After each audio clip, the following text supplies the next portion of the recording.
Los oyentes y los espectadores habituales de Asturias al Día ya se habrán dado cuenta, y si no, para eso estamos nosotros aquí, para que se den cuenta, de que ha cambiado el careto, ha cambiado la voz del presentador de este programa que se emite por la radio y la televisión del Principado de Asturias.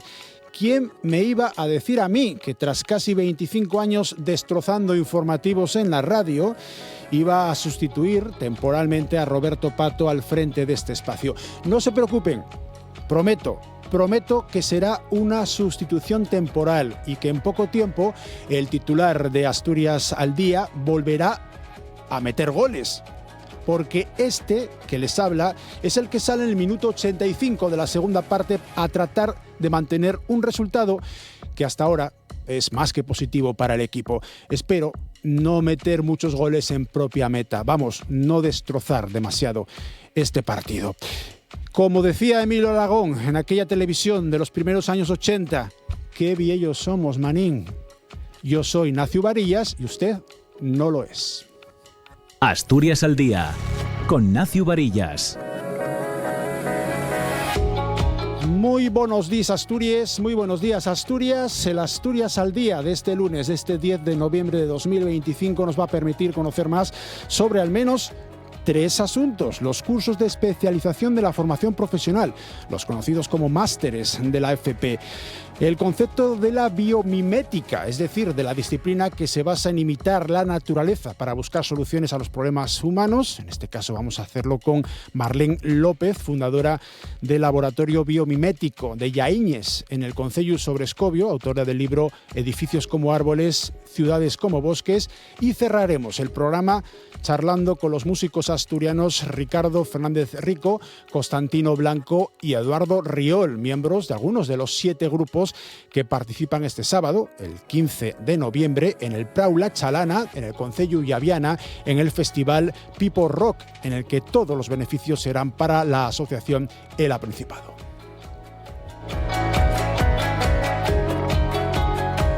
Y comenzamos hablando de los cursos de especialización de formación profesional, una iniciativa que se inició en los centros de educación en el curso 2020-2021, que pretende dar respuesta de forma rápida a las innovaciones que se produzcan en el sistema productivo, así como a ámbitos emergentes que complementen la formación incluida en los títulos de referencia. Esto suena muy bien. Esto hay que aplicarlo después en la práctica y hay que ver cómo resulta. Para ello tenemos con nosotros hoy a 5 invitados. Comienzo por mi derecha. Ángel Balea es el director general de formación profesional. ¿Qué tal? Muy buenos días. Buenos días, encantado de acompañarte. Y gracias por hacer el esfuerzo de venir esta mañana de lunes a los estudios de RTPA para hablar de este asunto. Ángel, José Arrojo es profesor de uno de estos módulos del curso de especialización en cultivos celulares que vamos a tratar hoy. ¿Qué tal? Muy buenas. Sí, muy bien. Buenos días. Y gracias también por venir. Hablamos también con Marta Pevida, es la responsable de calidad del Centro Comunitario de Sangre y Tejidos de Asturias. Marta. Buenos días, encantada de estar aquí.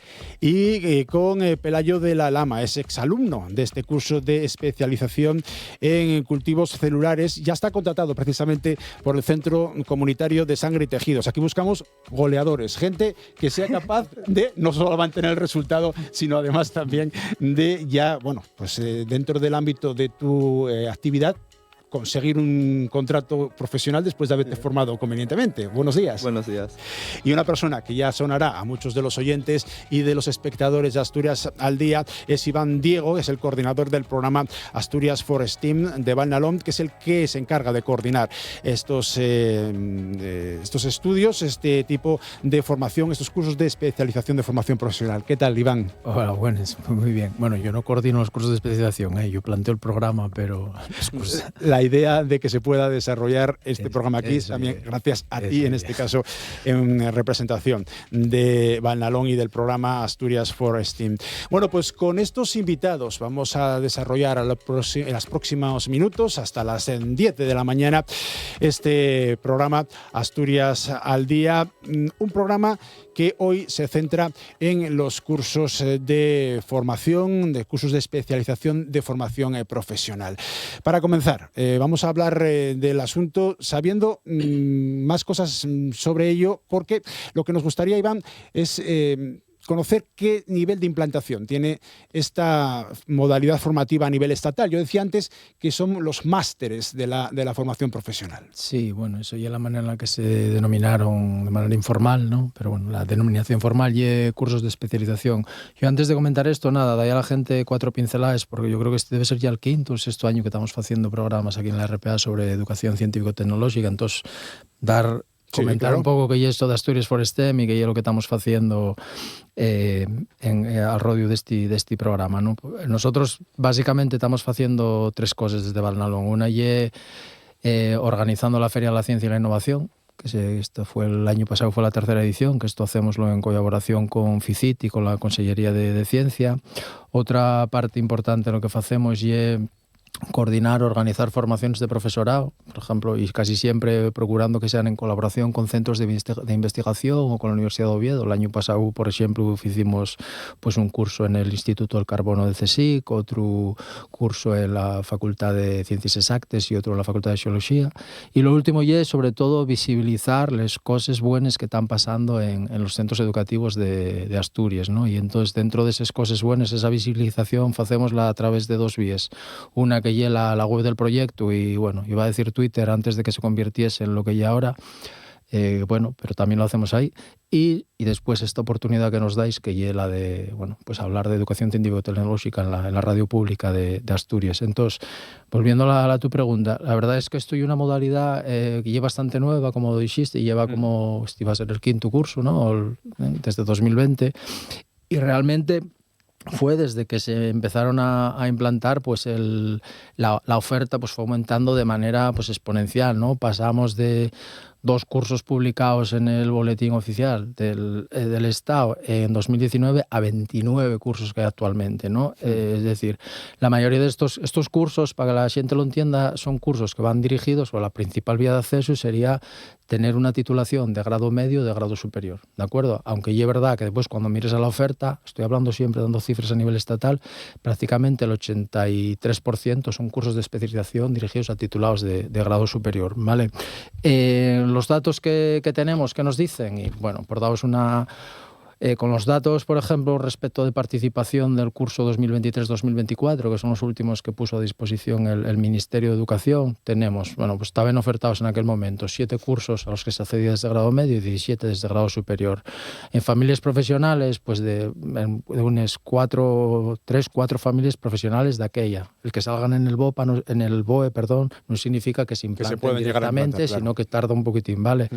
Y después se imparten ya prácticamente por todo el territorio. Y lo que hay muchas diferencias, y como comentaba, en la oferta, pues el alumnado matriculado, ¿no? En grado medio tenías en ese curso 750 estudiantes en conjunto del Estado, mientras que en grado superior pues tienes más de 5.000 estudiantes ya haciendo estos cursos de especialización que se imparten mayoritariamente, pero en centros de titularidad pública, y cuando estoy hablando de más del 95%, ¿vale?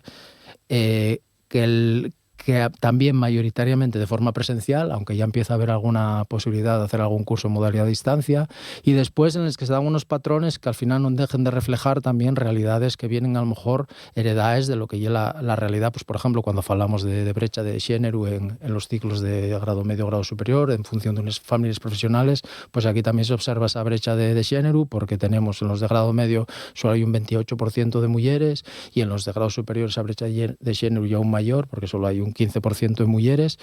Y también otra de las características es que también están siendo atractivos para, vamos a decir, para personas de mayor edad. Es decir, tenemos, por ejemplo, en los cursos de especialización de grado medio tenemos un 25% de las personas matriculadas tienen 40 años o más, mientras que en el caso de grado superior desciende un poco, pero aún así tenemos un 15% de personas matriculadas que tienen ya, bueno, pues eso significa que ya tienen quizás, ¿no?, una andadura profesional previa y que en un momento dado deciden por retornar al sistema educativo para hacer estos cursos. Y ya por último, pues también podemos hablar de lo que es la tasa de graduación, ¿no? De la gente, dijimos cuánta gente empieza, pero cuánta gente acaba. Y en grado medio pues tenemos unas tasas de graduación que están en torno al 53%, ¿vale? Anden por ahí, y en el caso de grado superior, pues son un pelín más, del 62%. ¿Por qué nos pareció interesante plantear este programa y sobre todo que sea sobre este curso de especialización en concreto, el de cultivos celulares? Primero, porque lleva uno de los cursos que, si no me equivoco, y Ángel me corregirá, y de los que lleva más tiempo implantado. Segundo, porque además hay un curso de especialización que rompe un poco con esas dinámicas que acabo de comentar, porque hay un curso de especialización en el que hay un porcentaje de mujeres bastante alto matriculado, y después también hay un curso de especialización que destaca por tener unas tasas de graduación que están muy por encima de esa media. De lo habitual. Dije, ¿vale? Entonces, bueno, con todo eso y aprovechando que eso, ¿no? Que hay un curso de especialización que se imparte aquí en Asturias, en concreto en el IES Isla de la Deva, pues pareciónos que era una oportunidad muy chula para hablar de esto. Bueno, pues vamos a seguir. Gracias, Iván. Con el asunto, con Ángel Balea, director general de formación profesional del Gobierno de Asturias, no en vano, antiguo director de este IES Isla de la Deva del Concello Castrillón. Tienes, permítame también que te tutee, 29 años de experiencia como docente. Lo primero, vaya lío lo de la política, ¿no? Sí, bueno, la política aparentemente es liosa, pero bueno, menos de lo que la gente cree desde el exterior, porque la política simplemente va de trasladar soluciones a aquello que se demanda, se necesita o hacia donde creemos que debe de ir, en mi caso en particular, pues el futuro de la formación profesional, en el ámbito que te toca gestionar, sin más. Hablábamos con Iván ahora de cómo iba la implantación de estos cursos de especialización de formación profesional en el ámbito estatal, pero me gustaría que nos lo concretaras en Asturias. ¿Qué números tenemos? ¿Qué grado de satisfacción, de éxito a la hora de la matriculación y después de conseguir lo que es el título que te dan después de participar en ese tipo de curso? Muy bien, pues yo aterrizo un poco más en nuestro territorio, por así decir, ¿no? Que es nuestro ámbito de competencia. Como apuntaba Iván, desde el 21-22 empezaron a ofertar cursos de especialización en nuestro territorio. Aquí en aquel momento fue una oferta incipiente con tres cursos, de los que 2 contaron con matrícula, 1 curiosamente no. Esto es habitual en la oferta de enseñanzas muy especializadas, que a veces no damos en la diana de ofertar perfectamente aquello que creemos que debería de satisfacer necesidades del potencial alumnado, etcétera. Lo hacemos con toda la buena intención en el sentido de atender necesidades del mercado de trabajo. Creemos que es una cualificación que va a tener demanda, etcétera, pero no siempre hacemos un acierto pleno. Pero bueno, con carácter general, empezando por esa oferta, vamos a decir, mínima de tres casos en el 21-22. Esto ha ido a mayores. A continuación, al año siguiente fueron 8 cursos, y ahora nos hemos estabilizado en los últimos años en una oferta real con matrícula de 10 cursos de especialización repartidos y salpicados por todo el territorio. Es verdad que hay buena demanda en el caso de ciberseguridad en entornos de tecnologías de la información, robótica colaborativa, inteligencia artificial y Big Data, que obviamente ahora no hay debate ni elemento, digamos, de discusión en el que la IA no aparezca. Y nuestro ciclo, el que hoy nos trae aquí, digamos, como un producto estrella, si me permites, el de cultivos celulares, pues tiene 2 años de trayectoria, pero yo creo que con mucho éxito. Es cierto que yo era director del centro cuando promovimos, luego hablaremos de ese tema, porque el departamento encargado de organizar la formación en este curso de especialización tuvo mucho que ver en que nos animásemos a hacer la propuesta a la consejería y que fuese estimada y que tuviese éxito en términos de matrícula y de éxito escolar. Si entendemos por éxito escolar, obviamente, el hecho de que titulen los alumnos y las alumnas, porque ya en la primera cohorte egresamos 16 titulados y tituladas, que está muy bien para un curso de especialización. En cuanto a cifras un poco más globales, pues los cursos de especialización en esta corta trayectoria que llevan en Asturias, pues han permitido transitar por ellos a prácticamente cerca de 350 personas, de las que mejoramos en Asturias ligeramente las tasas globales de titulación respecto a lo que en el contexto nacional planteaba Iván. Nosotros estamos en una tasa de titulación cercana al 70% en el conjunto de todos los cursos de especialización. Y es cierto que hay cierta variabilidad en cuanto a por ejemplo, la oferta que hemos planteado para este año que acaba de comenzar, pues la tasa de ocupación de plazas escolares ofertadas pues es distinta, pero contamos con más de 100 estudiantes en los cursos de especialización, de los cuales, volviendo un poco a los datos que planteaba Iván en el contexto asturiano, en nuestra globalidad, es cierto que solo tenemos un ciclo funcionando de los que, digamos, son de especialización posgrado medio, bueno, 2 realmente tenemos, posgrado medio, el resto, los 8 restantes son posgrado superior, lo que se entiende por másteres, pero en el conjunto un 25% de las plazas únicamente está ocupado por mujeres. Es decir, si replicamos la brecha, digamos, de acceso a estos ciclos. Y para finalizar ya esta intervención, estoy de acuerdo en que la población se acerca a la formación profesional, no importa desde qué edad, no importa desde qué situación profesional y no importa desde qué situación en cuanto a su pasado y cualificación académica. Es decir, yo siempre digo que la formación profesional tiene algo que ofrecer a cualquier ciudadano o ciudadana que piense en reorganizar o reestructurar su vida y su cualificación. Vamos, que la FP ya no es para los que no valen para la universidad, que era lo que se nos metió en la cabeza a muchos de los que dimos el salto a uno o a lo otro en su momento, nacidos en los años 60, 70, 80 incluso. Correcto, yo soy de esa época, evidentemente, y ya no es para quien no quiere estudiar, ya no es para quien no sirva para otra cosa, ya no es la mejor opción para los hijos de los demás, es la mejor opción quizás para cualquiera, analizando bien su situación. Por lo tanto, es una opción tan válida y que permite un progreso y una promoción académica, profesional, de nivel de cualificación que no tiene techo. Es decir, por la vía de la formación profesional, desde el grado medio, incluso desde un grado básico, se puede ir hacia arriba y terminar, ¿por qué no?, pues como Pepe, que nos acompaña aquí hoy como docente, siendo un doctor en un ámbito de conocimiento cualquiera. Y aquí se le ocurre meterse en la FP, Pepe. Yo encantado, la verdad.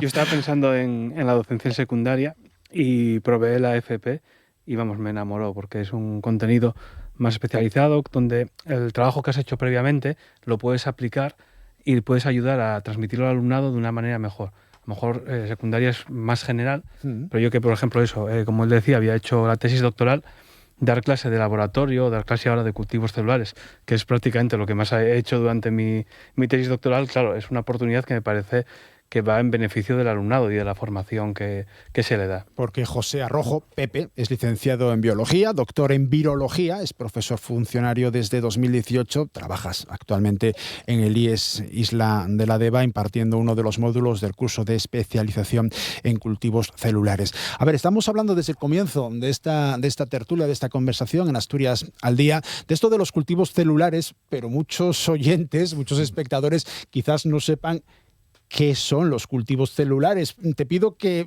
me lo resumas para gente como yo, que no somos expertos en la materia. Pues, en primer lugar, la parte biológica, básicamente es utilizar células que se van a multiplicar de manera pues más o menos indefinida o de manera controlada, porque no todos los tipos de células crecen igual, sobre todo para investigación. Y a partir de ahí suele salir pues a lo mejor algún producto, para vacunas se utiliza, para diagnóstico, se utiliza también para sintetizar, hacer estudios genéticos, farmacológicos y de todo tipo. Es una tecnología que a día de hoy está ampliamente implantada en centros de investigación, incluso en laboratorios clínicos. De hecho, era uno de los objetivos de hacer el ciclo.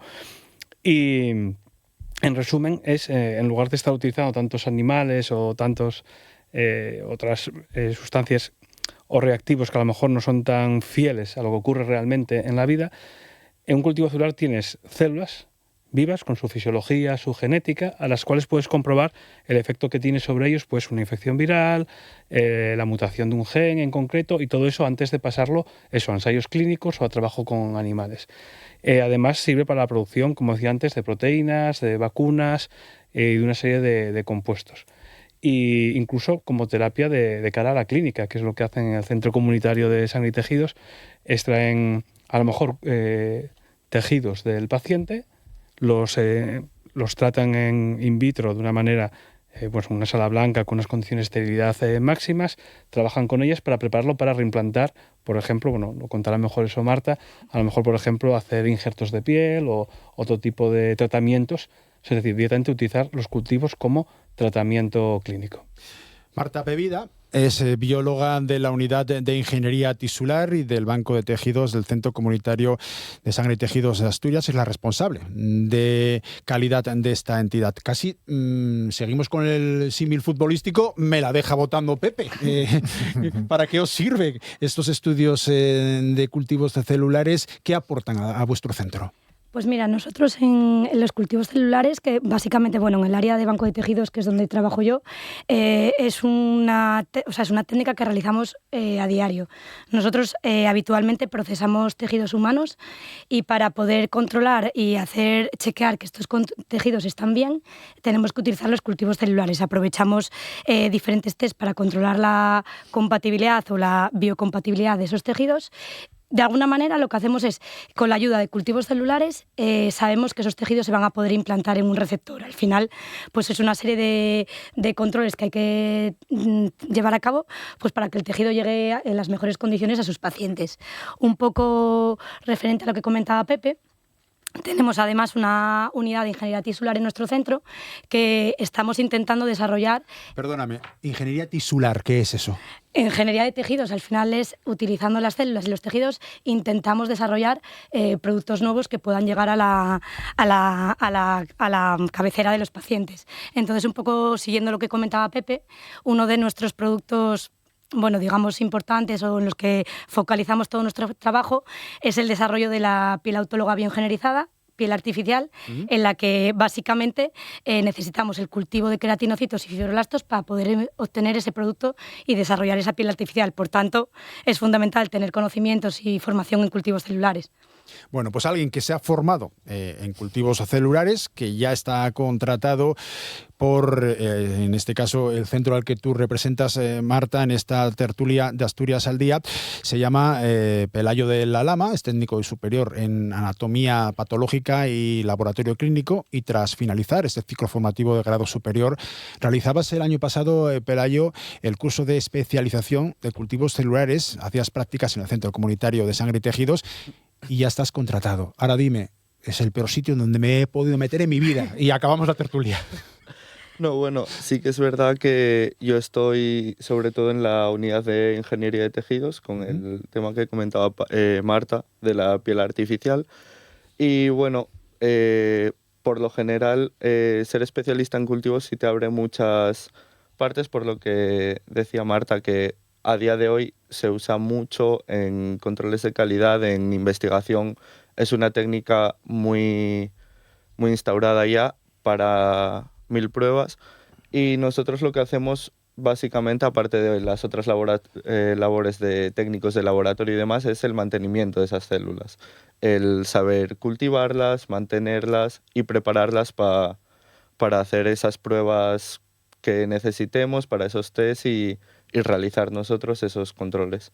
Bueno, hemos intervenido ya todos. Esto es una tertulia, ¿eh? O sea que si queréis en un momento determinado interrumpiros entre vosotros, interrumpirme a mí, aportar lo que veáis conveniente, yo os voy dando paso como mero moderador. La idea es que fluya la conversación y que al oyente, al espectador, le quede claro lo que son los cultivos celulares y esta aportación de estos másteres de la formación profesional aquí en Asturias. Me quedo con lo de la piel artificial. No sé, llama mucho la atención. Es algo que por lo menos para los que no somos duchos en la materia, nos suena muy bien. Explícame un poco más de ello, Marta, por favor. ¿Cómo se ha logrado llegar a este elemento, a la piel artificial? Bueno, se ha logrado después de fundamentalmente muchísimos años de trabajo. El responsable de la unidad es el doctor Meana, que lleva muchísimos años trabajando en ello. Y bueno, al final pues hemos conseguido pues tener un grupo de profesionales formando un equipo que permita pues llegar a obtener este tipo de productos que, bueno, fundamentalmente la idea es intentar mejorar la calidad de vida de los pacientes y que les pueda llegar a pacientes que necesitan realmente esta piel artificial. Generar generalmente... Perdona. Generalmente, bueno, pues hoy en día es considerado un medicamento de terapia avanzada. De hecho, el Centro Comunitario de Sangre y Tejidos de Asturias ha firmado un convenio de colaboración con el Instituto de Investigación Biosanitaria del Principado, con el ISPA, para poder, bueno, pues desarrollar este tipo de productos y poder poner esta piel o otros productos derivados de tejidos y células al alcance de cualquier persona que lo necesite.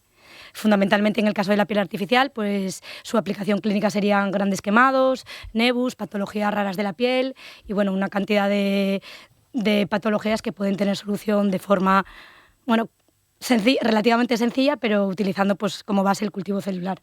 Hoy en día es ya practicable económicamente, me refiero. Hay avances, hay estudios, hay asuntos que desgraciadamente no se pueden aplicar de forma habitual porque el coste es altísimo, desmesurado, y aunque sí pudieran tener esa aplicación, al final no se realiza por ese motivo.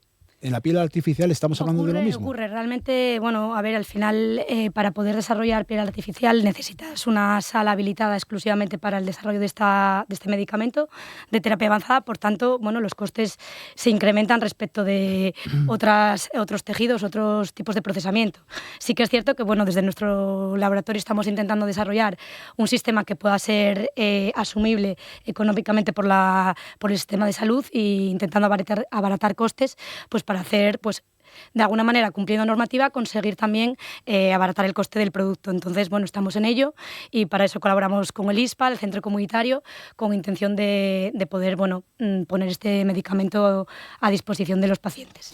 En el caso concreto del curso de especialización, Pepe, el que impartís vosotros en el IES Isla de la Deva de Castrillón, ¿cómo lo estructuráis y cómo se va desarrollando? Porque entiendo que eso también conlleva una dificultad grande. Bueno, sobre todo porque inicialmente no había un currículo definido, había un currículo nacional.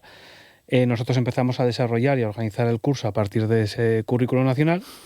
El curso tiene lugar durante un curso académico, durante un año. De hecho, empiezan en octubre, no en septiembre, por cuestiones organizativas sobre todo. Y una cosa muy interesante de estos cursos es que todas las asignaturas, digamos, son específicas de la especialización que se trata de conseguir. No hay tanta asignatura transversal como a lo mejor hay en los grados medio y superior. Todas las asignaturas acaban en cultivos celulares. La parte normativa y de calidad, la parte de preparación de medios, etcétera, técnicas complementarias o el mantenimiento de cultivos. Entonces, básicamente, la primera semana hacemos una introducción, damos un poco los conocimientos, bases teóricas que va a tener el curso y a partir de ahí el alumnado ya empieza a mantener sus propias células. Y a partir de ahí pues van surgiendo distintos retos. Hay que congelarlas en Navidades, hay que descongelarlas, hay que hacer estudios de viabilidad, recuento celular, técnicas de biología molecular para expresión génica, una serie de técnicas que van surgiendo a lo largo del curso. Entonces un trabajo, también lo podrá decir Pelayo, yo creo bastante dinámico, que el alumnado tiene que estar además pendiente de sus propias células. No es llegar hoy y decir vamos a hacer esto. El alumnado tiene que ir a ver sus células, valorar si están para realizar un pase, que es subcultivarlas, es cuando ya han crecido en toda la superficie, volver a, digamos, disgregarlas, separarlas del envase para volver a distribuirlas. Y eso el alumnado se tiene que ocupar de ello. También yo dejo mucho que el alumnado pues me pida pruebas. Pues quiero hacer un estudio para ver si están contaminadas por una bacteria que se llama micoplasma, lo hacemos. Que quiero ver si estas células con ese tratamiento son viables o no, lo hacemos. La idea es trabajar en ese curso académico, empezar unas bases teóricas que son bastante rápidas, sobre todo para conceptos básicos, y ya empezar a trabajar. Es un poco la idea que intentamos transmitir, que sea ponerse manos a la obra desde el principio. Y esa idea que transmitís les llega a los alumnos, los ves motivados, ves que la gente se siente atraída o considera que se ha equivocado a la hora de entrar en un curso tan especializado. Yo creo que la gente, sobre todo la gente que es activa, que está motivada, que tiene curiosidad, interés, creo que toda esa gente está encantada con el curso, lo disfruta, aprende muchísimo, etcétera.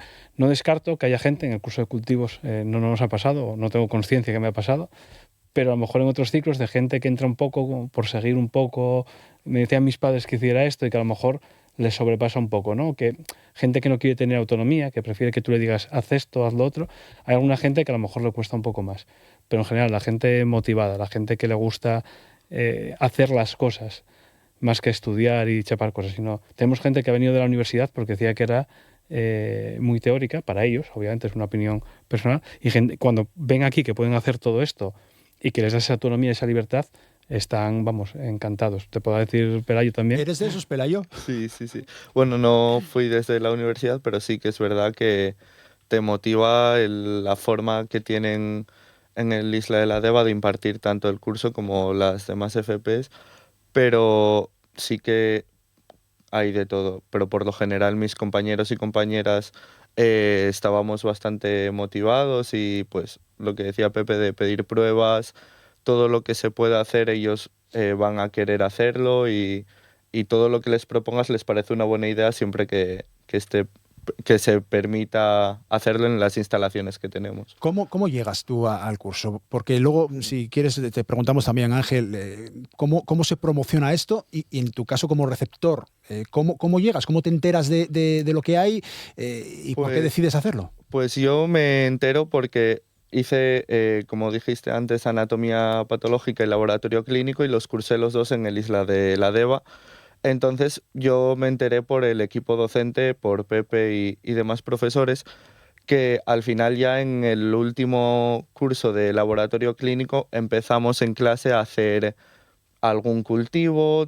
Siempre que quisiéramos, pues nos empezaron medio a formar en ese ámbito y luego fue cuando se planteó ya el curso y demás, pues nos lo comentaron y más de un alumno que estábamos ahí en el curso luego decidimos tirar por la especialización de cultivos porque eso, ya se habían implicado en formarnos en ello.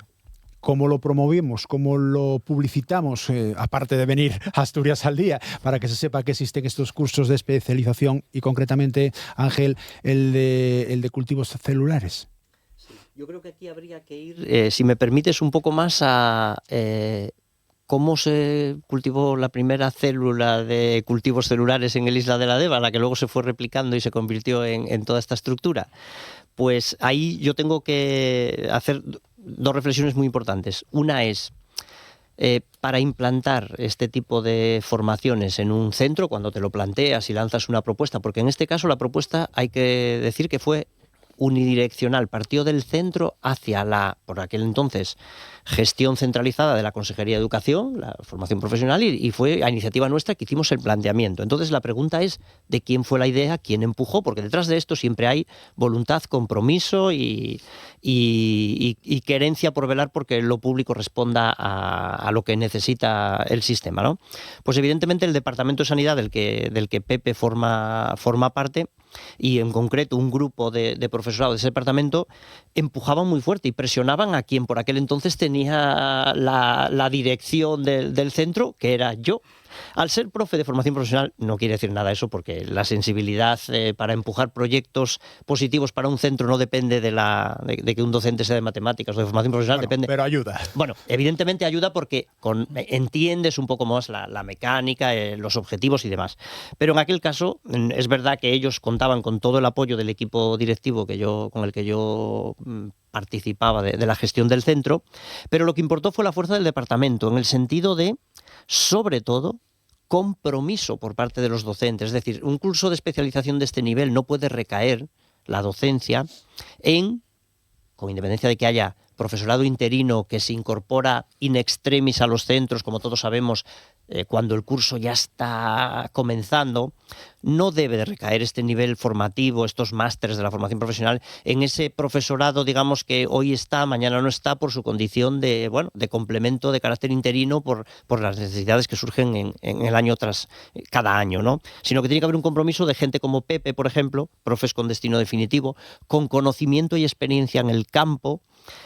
Se aunaba otra ventaja muy grande cuando ellos lanzaban la propuesta, y es que desde su perspectiva creían que contaban con la mayor parte de la formación y el conocimiento ya dentro de la plantilla que teníamos con destino definitivo en el centro para poder acometer esa formación, y que era un departamento que participaba de otros proyectos de innovación con instituciones punteras, con Uniobi, con gente de LUSA, de LUCA, con el centro comunitario que hoy representa aquí Marta. Es decir, teníamos proyectos al margen de otras convocatorias, proyectos de innovación lanzados, donde en el ISA de la Deva, en el Departamento de Sanidad, era habitual que nuestro profesorado fuese a centros punteros a hacer cosas, a colocar alumnado en estancias formativas, etcétera, y era habitual ver transitar por el centro e impartir microformaciones, píldoras formativas a especialistas de altísimo nivel, que estaban involucrados con nosotros de la universidad, de otras empresas, laboratorios, instituciones, porque evidentemente esa gente que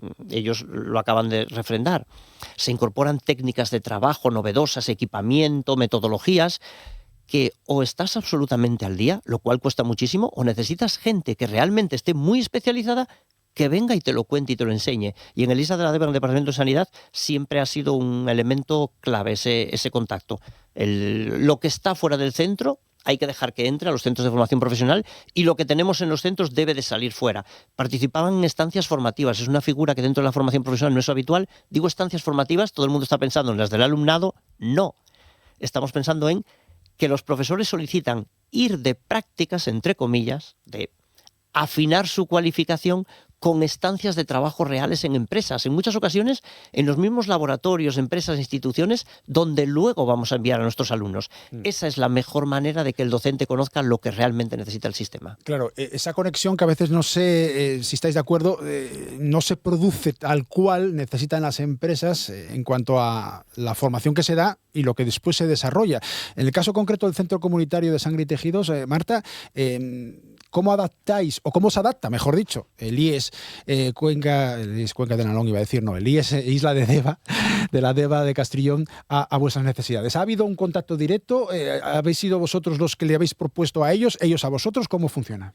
Bueno, un poco por aclarar, el Centro Comunitario Sangre y Tejidos de Asturias recibe alumnado de prácticas en formación de diferentes instituciones, de la Universidad de Oviedo, de diferentes centros de formación profesional, y en el caso concreto del Isla de la Deva, pues cuando comenzaron a desarrollar este curso de especialización, se pusieron en contacto con nosotros con la idea de ver si nosotros podríamos darles una oportunidad a sus alumnos en cuanto a las prácticas en formación.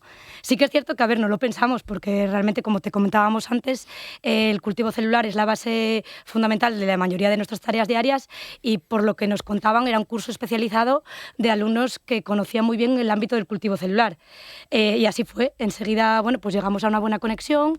Nos pareció excelente que los alumnos viniesen a terminar su formación, porque realmente ellos terminan su formación, vienen con una formación, como comentaba Pepe, muy extensa y muy independiente, o sea, son capaces ellos de trabajar de forma independiente en el cultivo celular. Entonces, pues vinieron al centro. En el caso concreto del año pasado recibimos a los alumnos por primera vez, vinieron Patricia y Pelayo, y no es porque esté Pelayo aquí, pero sí que es cierto que pues fueron alumnos que venían con mucho entusiasmo, con muchas ganas de trabajar, se integraron fácilmente en el equipo, y al final, pues todo eso ayuda a que su periodo de prácticos pues sea muy satisfactorio, que sea muy provechoso y que puedan pues aprender técnicas o determinados procedimientos que no hayan visto previamente pues durante el curso escolar, y al final, pues entre comillas, todos estamos contentos y todas las partes ganan.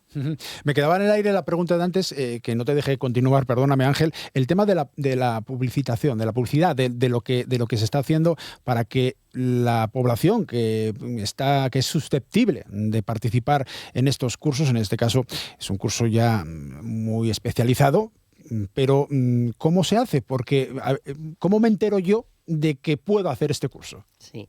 Bueno, hay unos canales institucionales, pero que digamos que son... la información está ahí, pero verterla sin más a los canales institucionales, es decir, publicar la oferta de formación profesional, es un mecanismo es cierto que está escrito, está publicado en la página web de www.educastur.es, nuestro escenario visible al mundo mundial de lo que es la oferta formativa, pero no basta. Es decir, hay que tener presencia por parte de los centros que ofertan cada enseñanza en redes sociales, hacer su campaña publicitaria correspondiente, dejarse querer por los medios, como en esta ocasión, en el buen sentido del término, para publicitar las enseñanzas, hacer buena campaña en páginas web institucionales de centros educativos cuando surgen los periodos de matrícula, y todo esto aún así no serviría para nada si no hubiera un trabajo previo que es tan importante o más que todo esto, y es la orientación académica y profesional previa que hay que gestar, pero ya no sirve ni siquiera ni desde tercero y cuarto de la ESO, hay que ir más abajo, es decir, hay que enseñar cómo es el mundo de los oficios, de las profesiones, de las diferentes tareas, de los diferentes desempeños profesionales a los niños desde la tierna infancia, y es así.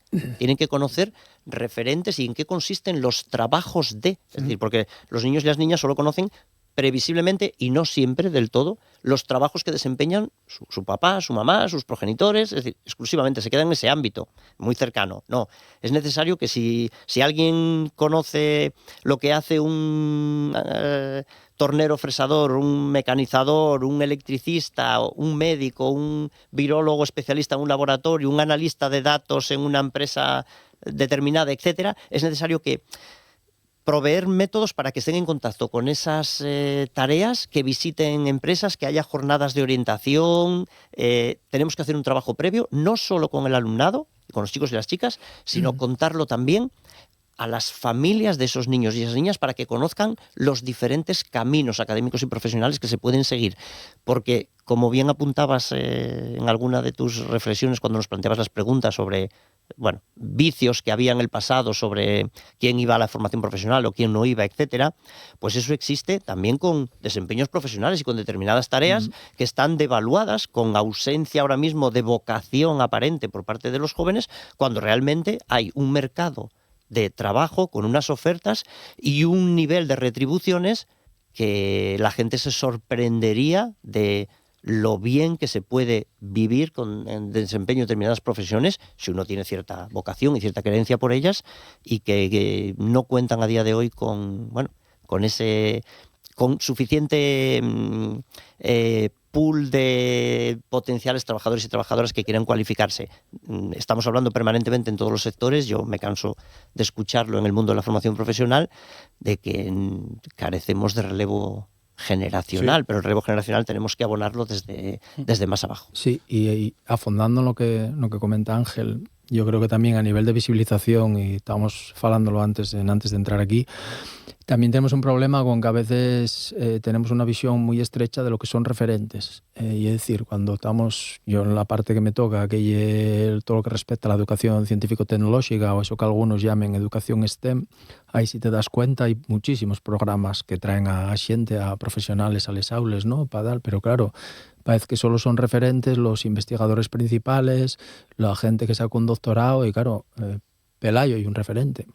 Puede utilizarse perfectamente, ¿no? Un referente en el sentido de eso, y una persona que toma una decisión, tiene una trayectoria académica, que lo lleva a una...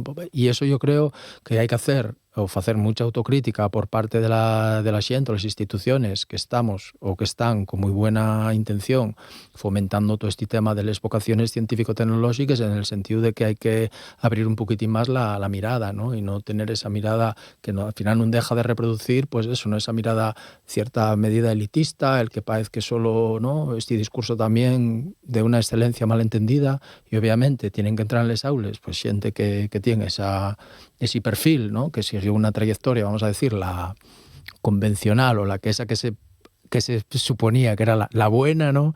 Pero ahora mismo eso ya hay una realidad, un discurso que está, totalmente, que hay que arrinconar, y hay que tener en cuenta que primero les trayectorias académicas de la xente ya son mucho más diversas, muchísimo más complicadas, ¿no? Más complexas, y que ahí entonces eso también lo hay que visibilizar, porque también lo que pasa, yo creo que pasa, pues sé que pasa, y es que hay xente que está sentada en un pupitre siendo un adolescente, y que a veces esa gente que supuestamente son referentes para no se sabe quién, a lo mejor él no te identificas nada, porque dices tú, es que yo no voy por ahí, ¿vale? Entonces yo creo que también hay que insistir mucho en procurar ofrecer una diversidad de referentes amplia, y sobre todo, y como dijo Ángel, también trabajar mucho a nivel con los equipos de orientación de los centros, porque parece que el conocer este tipo de cosas ayuda también a eso, ¿no? A orientar mejor a xente que está en un momento vital tomando unas decisiones muy importantes. Sí, labor de divulgación, de orientación que facéis precisamente en Valnalón, que é unha entidade moi conocida en toda Asturias, y no solo en Asturias, también a nivel estatal, inclusive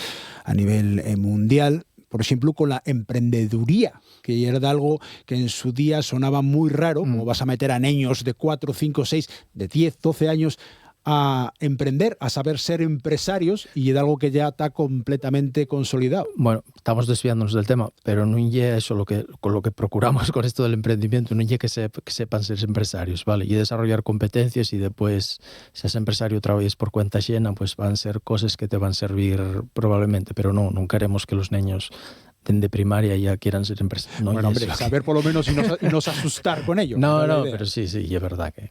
La idea es esa. Bueno, bien, en fin, en cuanto a lo que los cursos en sí, las características que tenéis que tener los profesores. Comentaba antes Ángel que incluso, Pepe, seguís formándoos constantemente. Sí, hay, como él decía, las estancias formativas que tanto yo como muchas de mis compañeras hacen de manera habitual, permite estar actualizados y estar en contacto con el mundo empresarial, con el mundo institucional, los hospitales, universidades, etcétera.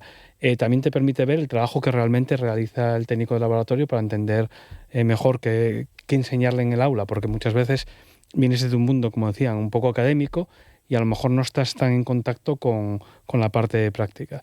Entonces, esa formación pues, puede venir un poco por tu desarrollo, background profesional, por tu trasfondo profesional, puede venir también porque tú te decides estudiar, te motivas y te pones, digamos, a trabajar en formarte para ser un mejor docente, o directamente por las estancias formativas, que es una figura que ofrece la Consejería de Educación, que permite que la formación del profesorado sea haciendo manos, es decir, trabajando en los mismos puestos de trabajo o similares, donde el alumnado va luego tener que ir a trabajar. Y eso te permite una comunicación constante, entender mejor qué se necesita, una actualización, y es un diálogo al final entre los puestos de trabajo y las instituciones y el propio centro de estudios y el alumnado, con lo cual se establece ahí una comunicación que yo creo que acaba generando pues estas redes, como decía antes Marta, pues nosotros les escribimos a la universidad, a la FIMBA, al Hospital Central de Asturias, les escribimos para participar en el proyecto, ellos colaboran, nos dan ideas, nos dan incluso materiales a veces, nuevos protocolos, nosotros los ponemos con el alumnado y al final todos ganamos, ¿no? Cuando cooperas, todo el mundo gana, que era una cosa de la emprendeduría que me llama la atención con esto, que también intentamos trabajar en el ciclo, es que ser emprendedor a veces es, por ejemplo, entre comillas, cooperar, es decir, una cooperativa también es una forma de emprender, es decir, simplemente es sacar cosas adelante, tener esa iniciativa, esa motivación, que es una cosa que yo creo que es importante. De hecho, cuando habla también de lo de la orientación, en inglés a la formación profesional la llaman entrenamiento profesional, motivational training, porque supone que es buscar que la gente encuentre un nicho, algo que le guste, que le motive trabajando, y es una cosa que yo creo que no solamente el aspecto formal, el aspecto más teórico o más académico, tenemos que tener también en cuenta los profesores el aspecto ese humano de motivar al alumnado, porque al final la motivación es la mayor fuerza para aprender, ¿no? Más que ponerse ahí codos o tales, claro. Estar motivado y cuando estés haciendo algo en el laboratorio, una práctica, que estés haciendo con ganas de enterarte qué haces y saber realizarlo en el futuro. Bueno, vamos a ver algunas cosas que también se podrían mejorar, porque bueno, estamos dando lo positivo, evidentemente hay cosas que seguramente que se pueden desarrollar mejor. Comentaba antes Ángel la necesidad de esa orientación educativa y profesional que ya se realiza actualmente, ya desde hace muchos años, los centros tienen orientadores en ese sentido. ¿Qué más podríamos hacer para tratar de mejorar la formación profesional en general y estos cursos de especialización? Y en el caso concreto, y luego te pregunto también, Pepe, sí, a Marta y a Pelayo, os pregunto después a todos, sobre este centro, sobre este curso de cultivos celulares. Bueno, hay margen para la mejora siempre en la gestión de la formación profesional en general, ser muy ágiles o más ágiles, si cabe todavía, en la planificación de la oferta. En los cultivos celulares, que es un curso de especialización, y en general en toda la oferta de cultivos celulares, hay que tener en cuenta que va a ser una oferta formativa de formación profesional que en ocasiones va a ser un poco como el Guadiana, tendrá que aparecer, desaparecer, es decir, va a ser una realidad mucho más voluble que quizás la estructura a lo mejor de lo que son los ciclos formativos que teníamos previamente. ¿Por qué? Para adaptarse mejor. Claro, porque tienes que ser flexible con aquello que demanda. Ahora mismo las especificaciones competenciales que requiere un ámbito profesional determinado varían, son más ágiles son más volátiles con el paso del tiempo, las técnicas evolucionan, hay cambios, ahora introducimos la IA, etcétera, siempre surge algo nuevo y cuando terminemos con la asimilación y la digestión de la incorporación de la IA a los diferentes procesos, pues surgirá algo nuevo, siempre vamos, entonces hay que ser ágiles, generando, moviendo y dinamizando la oferta de formación profesional para que atienda a esos sectores que dicen que no tienen relevo. Es verdad que hay un paraguas, digamos, de problemática general que afectaría a todo esto, que sería la pirámide poblacional. Pero bueno, eso sería ya otro tema de debate porque, claro, relevo generacional no puede haber para todos cuando no hay gente para todos los sectores por contaje. Aquí hablaban antes de contar, era contar células. Si contamos personas también para cubrir nichos de empleo, también tendríamos un problema en la mayor parte de los escenarios occidentales y en Asturias en particular. Articular procedimientos, aunque Pepe ha ahondado muy bien en ellos, en lo que es la cualificación y la formación del profesorado, la actualización es fundamental también para dar una respuesta coherente con lo que necesitan saber los chicos y las chicas que egresan de la formación profesional. Y hay un capítulo que en parte está atendido, al menos el marco teórico está creado para que nosotros lo desarrollemos plenamente, que es el nuevo escenario de corresponsabilidad y relación entre los centros educativos y las empresas o instituciones. Cuando hablamos de empresas, un organismo, una institución pública que albergue estudiantes o docentes en formación, en estancias formativas, también, digamos, cuenta como empresa, por así decir, ¿no? en el lenguaje habitual que empleamos. Ahora mismo, la contribución que se espera en el escenario de implantación de la ley, que ya está plenamente implantada, la nueva ley de formación profesional, es no de que el alumnado sea capaz de poner en práctica todo aquello que ha aprendido en el centro educativo cuando accede a las estancias formativas, a las prácticas, es decir, que no se trata de ir a poner a prueba al alumnado y decir cuánto habéis aprendido y qué bien cualificados salís del centro educativo, sino que las empresas adoptan un papel totalmente distinto y es el de que son contribuidores netos y muy importantes a la formación. Los chicos y las chicas pueden acceder a estancias formativas en un margen de entre las 500 y las 700 horas en los 2 años que dura un ciclo formativo. Eso convierte a la empresa, digamos, si se me permite, tan responsable del supuesto desfase que hay entre la formación y lo que se necesita en la vida real, tan responsable, digo, como al propio centro educativo. Si en 2.000 horas has tenido formándose en tu empresa 700 horas a un chico o una chica, pues somos muy corresponsables. Y eso hay que engranarlo bien para que todo funcione. Las empresas necesitan ayuda también en este campo, sobre todo las pymes, las pequeñas empresas, porque tienen que hacer un esfuerzo organizativo para impartir formación al alumnado. ¿Y entidades públicas como el Centro Comunitario de Sangre y Tejidos, qué podría hacer de más? Pues un poco cogiendo el guante que dice Ángel, yo creo un poco también que va en esa línea. Nosotros, por supuesto que cada vez que recibimos alumnos de prácticas, nos sentimos totalmente responsables también de su formación en nuestro centro. De hecho, a ver, desde aquí agradecer a todos los compañeros y compañeras que al final en su rutina diaria paran un poquitín pues para enseñar alguna técnica, para permitir que el alumno haga manos y al final estamos todos a una intentando que el alumno tenga una formación satisfactoria. Un poco en la línea de lo que decía Ángel, yo creo que pues entre comillas, un punto que podríamos mejorar, como nosotros somos responsables también de esa formación, creemos que habría que, de alguna manera, que ya no sé si los planes de educación permiten esto, sería escalonar la llegada de los alumnos de prácticas a nuestro centro.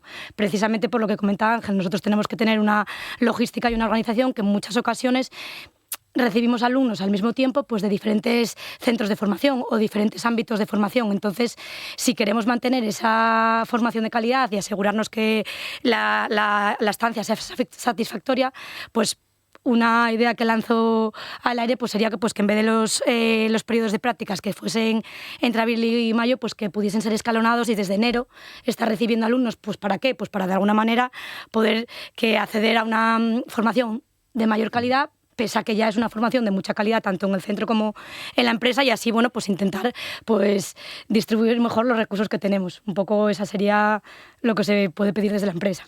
Y por último, Pelayo, ¿qué echarías en falta? ¿Qué se podría mejorar? Vamos a ser constructivos. Pues sí que es verdad que puedes echar en falta orientación igual en el sentido de qué se hace en un laboratorio, por ejemplo, de investigación o tema de de desarrollo de proyectos de investigación, los tiempos y esas cosas que se llevan, que descubres una vez, pues vas a un centro de formación o empiezas a trabajar, pero sí que igual en cursos así de especialización, por ejemplo el de cultivos que se orienta mucho a ese ámbito, pues tener esa orientación de, pues, si hay un proyecto de investigación, cómo se lleva a cabo, tu parte como técnico. Y sí que, si no me equivoco, en el curso de laboratorio clínico ahora hay una asignatura que tiene algo de proyectos de investigación, ¿no? Este año creamos una optativa de introducción a la investigación biomédica para dar un poco respuesta a eso, a esta parte, y también un poco por integrar, digamos, son muchos módulos y hay veces que es necesario trabajar de manera, vamos a decir, coordinada, y esa asignatura también pretende un poco eso, enseñar cómo va el mundo de la investigación, un poco dar una visión desde la parte biomédica y también coordinar ciclos. Como te decía antes, nosotros empezamos ya en mi primer curso aquí a hacer el primer cultivo celular y luego ha sido todo un continuo de pedir proyectos, mejora técnica, estábamos equipados perfectamente para dar el curso antes incluso de que nos lo concedieran, teníamos el equipamiento y un poco seguir trabajando esa relación con la empresa, el alumnado y la actualización y proyectos del profesorado. Ángel Balea, director general de Formación Profesional, gracias. Muy bien, un placer. José Arrojo, Pepe, uno de los profesores de este módulo de los cursos de especialización en cultivos celulares del IES Isla de la Deva de Castrillón. Muchas gracias, un placer. Pelayo de la Lama, exalumno del curso, ya contratado por el Centro Comunitario de Sangre y Tejidos, gracias. Marta Pevida, responsable de calidad de ese Centro Comunitario de Sangre y Tejidos de Asturias. Gracias por venir también. Gracias a ti. Y el habitual, que esperamos tenerte aquí muy pronto nuevamente, Iván Diego, muchísimas gracias por atraernos a estos invitados como coordinador del programa Asturias Forest Team de Valnalón. Gracias a los 5. Gracias a vosotros.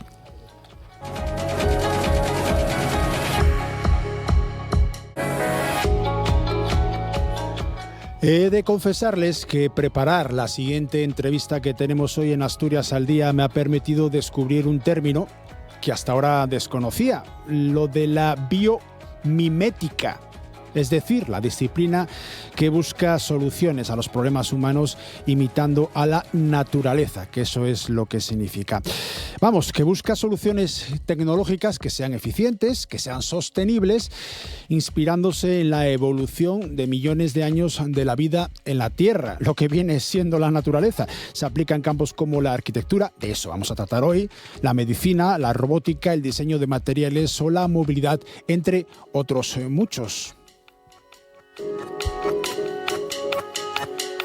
Pues de arquitectura y de biomimética hablamos a continuación en Asturias al Día con la arquitecta Marlene López, también con su libro Edificios como árboles, ciudades como bosques, reimaginando el futuro habitado. Marlene, ¿qué tal? Muy buenos días. Buenos días. Gracias por hacer el esfuerzo de venir en persona a los estudios de RTPA para participar en Asturias al Día. Bueno, muchísimas gracias a vosotros por la invitación y yo encantada de estar aquí y de charlar sobre qué es esta palabreja, ¿no? tan extraña que es la biomimética o la biomímesis también.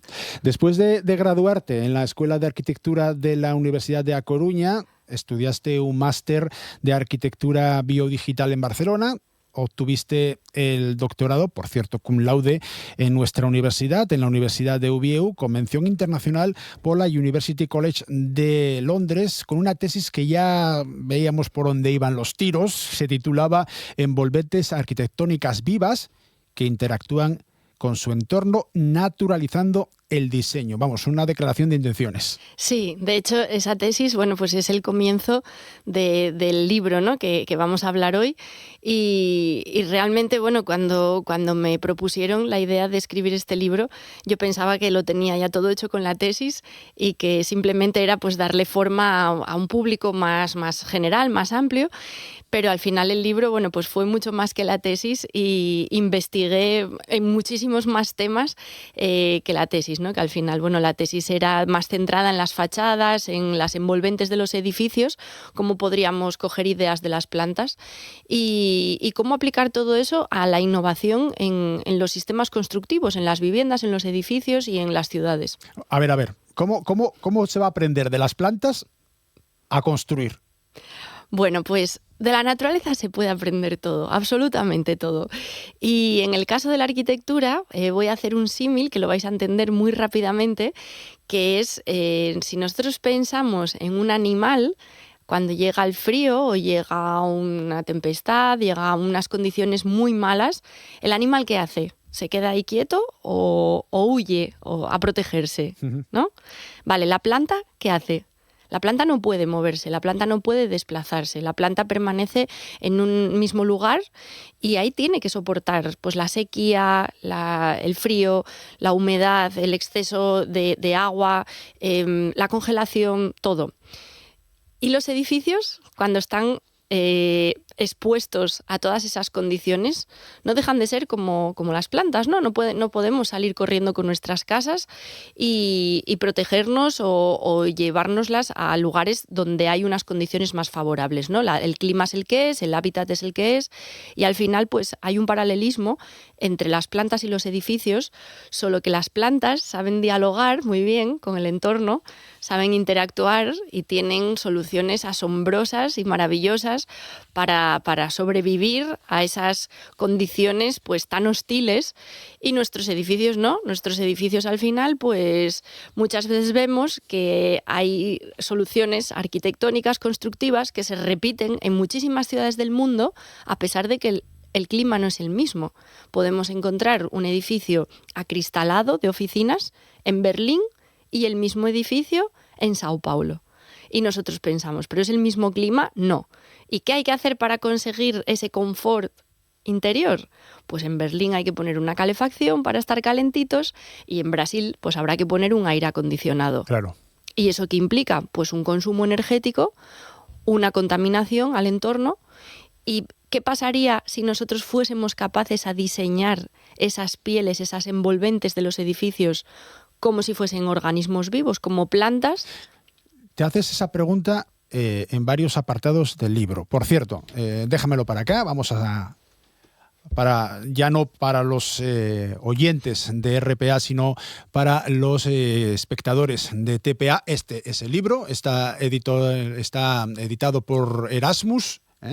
Es un libro de este mismo año, obra de la arquitecta Marlene López. Te pedía que lo trajeras precisamente para que se conozca. Edificios como árboles, ciudades como bosques, y el epígrafe, el subtítulo, Reimaginando el futuro habitado. Es este trabajo que tenemos a disposición con la editorial Erasmus. Si los edificios respirasen, si los edificios creciesen, si los edificios se autorregulasen, son tres preguntas que te lanzas. La respuesta, entiendo, complicada, porque en eso se basa el trabajo. Vale, bueno, el libro ya voy a aclarar que planteo muchas más preguntas que respuestas. Eso es así. Me gusta activar el pensamiento crítico entre las personas y bueno, yo doy unas pautas, doy unas pinceladas, pongo una base de investigación, pero es cierto que me gusta dejar ahí planteadas muchas cuestiones, ¿no? El tema de la autorregulación, el tema del autocrecimiento, de la autogestión, creo que son temas que debemos de valorar, debemos de pensar en ellas. ¿Qué pasaría si hiciésemos crecer los edificios? Que los edificios fuesen adaptándose según las condiciones de esos usuarios, de esas personas, de esa población. ¿Qué pasaría si los edificios funcionasen como unos reguladores de la contaminación en las ciudades, como grandes filtros? ¿Qué pasaría si los edificios, en lugares donde hay sequía, fuesen capaces de conseguir agua? ¿Vale? A través de técnicas por las fachadas, por las cubiertas, por la cimentación, como las raíces de un árbol. ¿Qué pasaría si los edificios fuesen capaces de provocarnos, de solucionarnos el vivir en lugares, en entornos que tienen una buena calidad del aire? Muchas veces vivimos en entornos que los propios materiales son nocivos para nuestra salud y no sabemos nada de eso, ¿no? Entonces, hay tantas comparaciones para hacer entre cómo funcionan los árboles. No es tan distinto, ¿no? Las funciones que tiene que desempeñar un árbol y las funciones que tiene que desempeñar un edificio. Y si ya damos el salto a un grupo de árboles es un bosque, un grupo de edificios es una ciudad. Entonces, ¿podríamos pensar las ciudades como bosques también? Como Claro. esos ecosistemas en los que todos los agentes interactúan en términos de movilidad, de economía, de relaciones sociales. Creo que hay muchas cosas que aprender. Para aprender de plantas, precisamente, pasaste una temporada en el Jardín Botánico Atlántico de Sisión. Está aquí enfrente de los estudios de RTPA. El prólogo del libro es del doctor en biología, consultor botánico, paisajista, el que fuera en aquel momento conservador del Jardín Botánico Atlántico, Álvaro Bueno. Acudiste allí a aprender de las plantas. Sí, Álvaro, la verdad es que fue, bueno, mi mentor en el mundo de la biología, porque, claro, como bien decías al principio, yo soy arquitecta y bueno, meterme en el mundo de la botánica, pues era muy respetuosa yo, ¿no? Y con todo lo que pensaba y investigaba.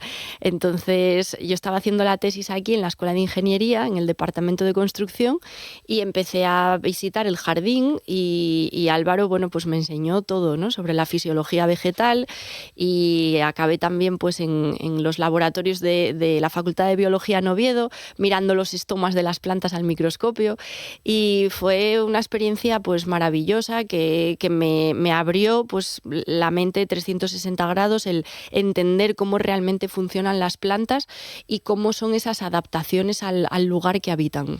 Vale, esto, vamos a decir, es la teoría. Sí. ¿Cómo se puede aplicar en la práctica? Me refiero, crear una ciudad nueva, tipo Brasilia, que hace unas cuantas décadas no existía. Hacer algo nuevo y hacerlo bien es difícil, pero es más o menos asequible. ¿Qué pasa con ciudades que en algunos casos tienen miles de años? Bueno, la utopía de hacer una ciudad nueva pues es interesante, pero es muy difícil, ¿no? Hay lugares, pues en el continente asiático sobre todo, que tiene esta expansión de crecimiento, que sí que se podría llegar a plantear una ciudad de cero. Y ahí se podrían aplicar tantas medidas desde el diseño urbanístico de ese trazado de la ciudad, cómo son esos recorridos, cómo son esos flujos pues de los vehículos, de las personas, cómo son las edificaciones, cómo son las comunicaciones. Bueno, se podrían plantear tantos y tantos asuntos. En las ciudades que ya existen, que creo que es donde hay que poner realmente el foco y la atención, ¿no? Porque es donde están los problemas. Pues, ¿qué podríamos hacer?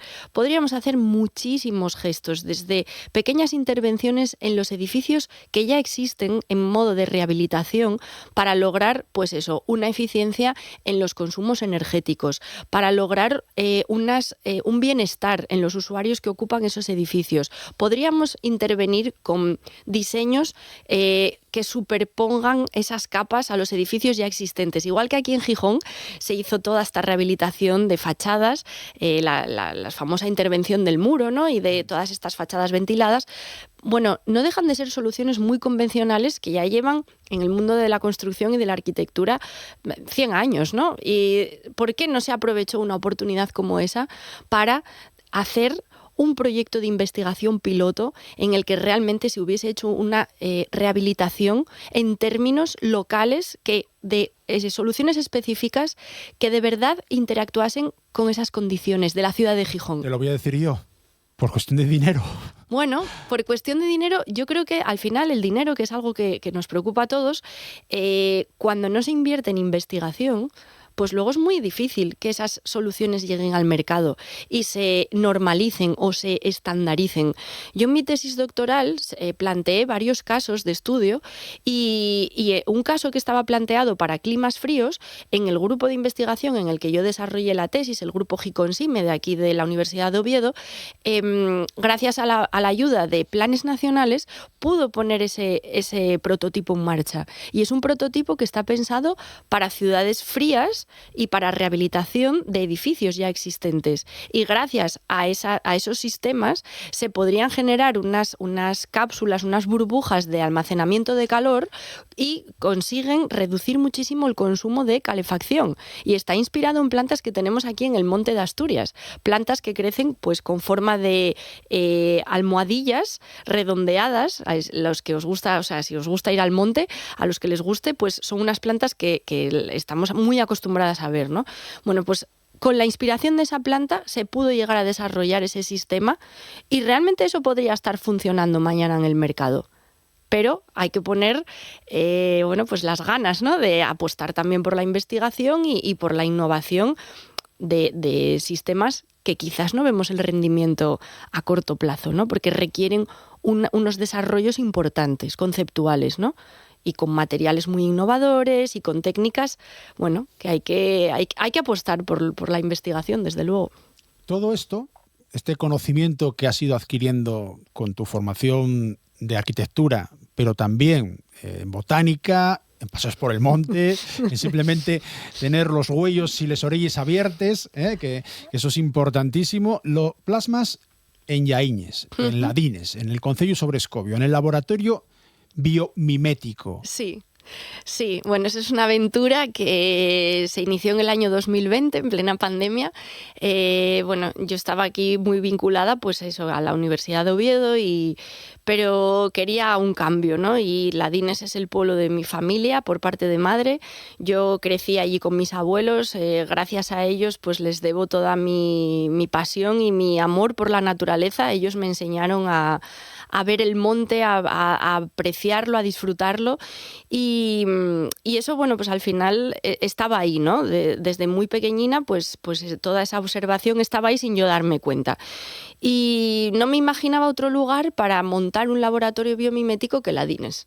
Ladines para mí, pues aparte del vínculo familiar y emocional, pues para los que conocéis esa zona, pues tiene una riqueza enorme en cuanto a paisaje, cultura, biodiversidad, y ese es el verdadero laboratorio, el vivir allí, el percibir los cambios de cada día. Ahora imaginaros el otoño, ¿no?, cómo está, el poder salir con esas gafas, ¿no?, con esas lentes del asombro, de la investigación, y el poder estar allí desde la tranquilidad, el observar muestras de plantas, de bichos, de líquenes, de cortezas, el paisaje, el ecosistema, y todo eso pues plasmarlo en la investigación. En pleno Parque Natural de Redes, en el Alto Nalón, en el Concello de Sobrescobio. ¿Cómo es el día a día de Marlene López en ese laboratorio? ¿Qué haces? ¿A qué te dedicas? ¿Cómo plasmas todos estos conocimientos y todas esas inquietudes en 24 horas? Espero que no sean 24 horas trabajando.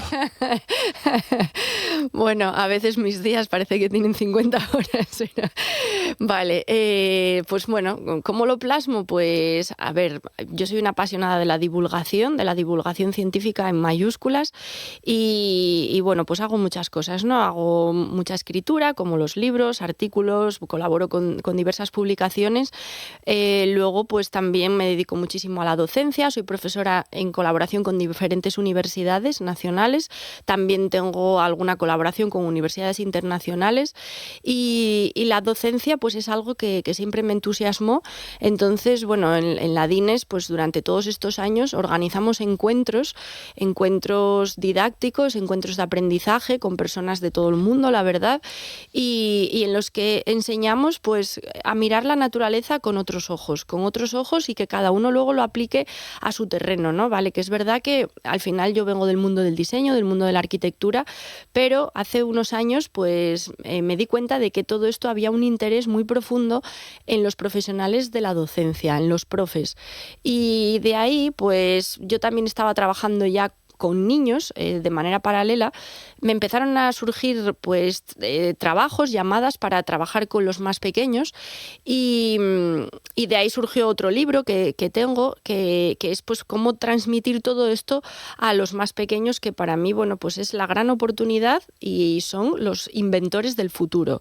Y de ahí surge un proyecto muy bonito que se llama la Escuela de Biodiseño, y en ese proyecto lo que hago es pues intentar transmitir a los niños y a las niñas cómo se pueden fijar en detalles de la naturaleza que son asombrosos y cómo todo esto trasladarlo a través de la imaginación, del juego, de la creatividad, pues a posibles inventos que quién sabe ellos el día de mañana, ¿no? Pues cómo pueden llegar a transformar todo ese mundo en ser pues biotecnólogos, en ser ingenieros, en ser astrofísicos, en desarrollar un nuevo material, en diseñar pues un vehículo que viaje a las profundidades abisales inspirado en el huevo de mantarraya.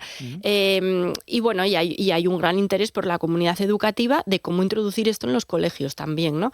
Entonces, bueno, tengo muchos frentes abiertos y la verdad que estoy muy entretenida.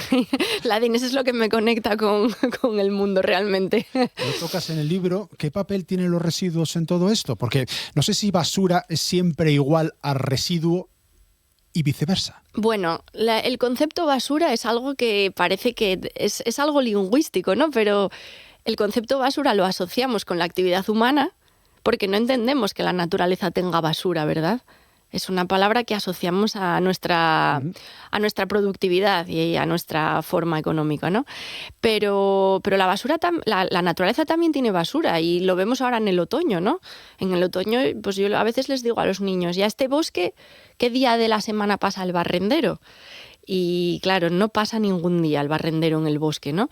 ¿Eso es basura? Claro que es basura. Lo que pasa es que para la naturaleza la basura es una oportunidad, es un recurso.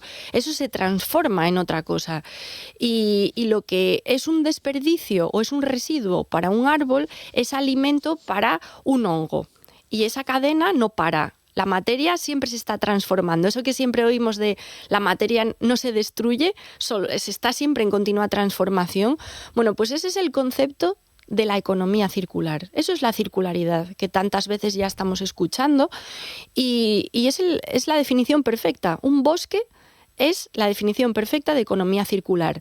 ¿Podríamos nosotros llegar a funcionar así? ¿Podríamos? Podríamos, podemos y debemos. Y no solo con los residuos de la industria agroalimentaria, toda la cantidad de toneladas de residuos que se generan, ¿no? En todas las industrias. La industria textil, que genera millones de toneladas de residuo textil. ¿Qué podríamos hacer con eso? Por ejemplo, se están haciendo ladrillos y bloques de construcción con textiles reciclados. Respecto a los biomateriales, pues hay tantos y tantos ejemplos para diseño de producto, para embalajes, para materiales para usar en construcción. Entonces, yo creo que aquí estamos hablando ya de una revolución biomaterial. En el libro hablo de que, bueno, en otro tiempo, hace unos años, se empezó a hablar de la revolución de los smart materials, de los materiales inteligentes, esos materiales que reaccionaban con unos sensores frente a unos estímulos, ¿no? Y que eran capaces casi de anteponerse a nuestras necesidades. Bueno, pues yo creo que ahora estamos en la revolución biomaterial, en la que además los diseñadores están yéndose a un rol de fabricantes también, porque hay unos procesos de experimentación muy fuertes aquí y los diseñadores están tomando contacto otra vez con los procesos de producción y de experimentación.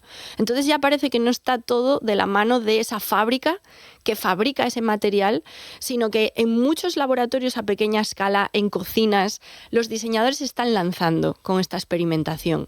Entonces yo creo que esto es una super revolución y que ya lo estamos percibiendo en muchos ejemplos que están llegando al mercado ya, pues materiales que se pueden autodestruir después de usarlos, objetos que en vez de ir a la basura proceden de esa basura, de lo que entendemos por basura, y una vez que cumplen su función, vuelven otra vez a reciclarse en otra cosa, ¿no? Bueno, pues permíteme acabar esta entrevista.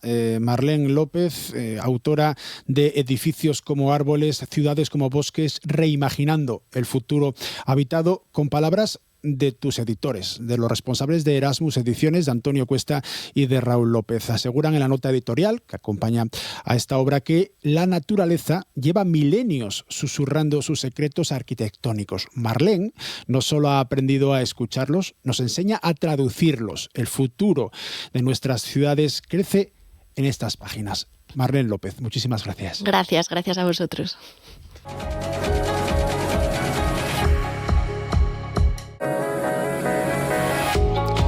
Y llegamos a la tercera entrevista de este día en Asturias al Día, el tercer tema que tocamos en esta jornada, porque el Prau de la Chalana, en el concello Llaviana, acoge este próximo sábado, el 15 de noviembre, un concierto solidario. Estamos hablando del Pipo Rock. Solidario, a beneficio, en favor de la asociación ELA Principado, la asociación que trata a las personas y a las familias, a los allegados de pacientes de esclerosis lateral amiotrófica. Tenemos con nosotros en esta jornada para tratar de estos temas a Ricardo Fernández, más conocido como Rico. Rico, ¿qué tal? Hola, buenos días. Y gracias por venir hasta los estudios de RTPA. Y a Eduardo Riol. Eduardo, ¿qué tal? Muy buenos días. Gracias también por acudir. Habíamos previsto que estuviera con nosotros también Tante Blanco, Constantino Blanco, que a última hora no ha podido acudir, pero bueno, entre dos yo creo que podemos defender. Sí, yo creo que vamos a defender bien la historia. El fuerte, hay que defender el fuerte. Hay que defender el fuerte como sea. Muy bien, la idea. Lo primero, explicar quién fue Pipo, porque eso de Pipo Rock tenemos que explicar de dónde viene. Bueno, Pipo fue, en mi caso particular, fue el que me metió al lío de la música, porque yo a Pipo conozco desde hace mogollón de años, o conocí a desde hace mogollón de años, y un día pues salimos de Copes y ellos necesitaban un cantante, y salimos de Copes y resulta que cantando en un bar que hay allí en el ZAS de La Viana, pues dijo, cago en 10, chaval, tú cantes bien, ¿cómo no vienes con nosotros y pruebes un día y tal? Yo aquello tomélo un poco más bien en broma que otra cosa. Y con que a los 2 días llaman, ¿por qué no subiste al ensayo y tal? Yo sé qué. Yo subí y desde entonces, pues esto hará cosa de 10 años, poco más menos. 10 años que estoy con el grupo que tenemos, los coordinados, y pues así salió Pipo. Y Pipo, bueno, Pipo, como te puedo decir, Riol, Pipo era una persona, vamos, maravillosa. Yo además, Pipo era primo mío. Y yo conozco desde que nací porque era bastante mayor que yo y para mí era como, no sé, era como un superhéroe, siempre lo dije, porque era una persona, si tú querías hacer algo, él ya lo había hecho, o sea, fue al Himalaya, fue a la Concagua, fue al desierto, a la Titán Desert, tenía un grupo de rock, quiero decirte, cualquier cosa que yo quería hacer ya la había hecho él, entonces era un ejemplo a seguir. Y fue un palo muy gordo, la enfermedad que lo tumbó en menos de un año, el ELA. Además, una persona deportista, sana, que... Precisamente acaba de venir de hacer la ruta 69. 66. Perdón, 66, siempre digo 69. ¿Por qué será? ¿Por qué será? El subconsciente. Y acaba de venir, habían hechola en agosto, él y un amigo de él, Ramonín, y a venir de hacer un mogollón de kilómetros en moto de Estados Unidos. Uh-huh. Y fue cuando ya fue cuestión de muy poco tiempo, médicos y tal, y en menos de nada, un año.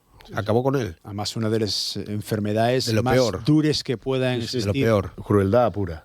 Sí. Tanto para el propio paciente, evidentemente, como para los allegados, los familiares. Yo siempre queremos recordar a la asociación ELA Principado porque no solamente se encarga de los propios pacientes, sino también de las personas que están alrededor de esos pacientes. ¿Y cómo sale la idea, Rico, de crear el Pipo Rock? Precisamente después de que cuando fue el entierro y allí en el tanatorio mismo, alguien dijo, creo que fue Pelayo, sí. Entre Pelayo y alguien más, pues dijeron, no, oye, hay que hacer algo, tenemos que movernos y hay que hacer algo. Más que nada para recordarlo a él, pero a la vez intentar apoyar a toda esta gente que estábamos hablando. Y desde aquella empezamos a mover el tema y fue...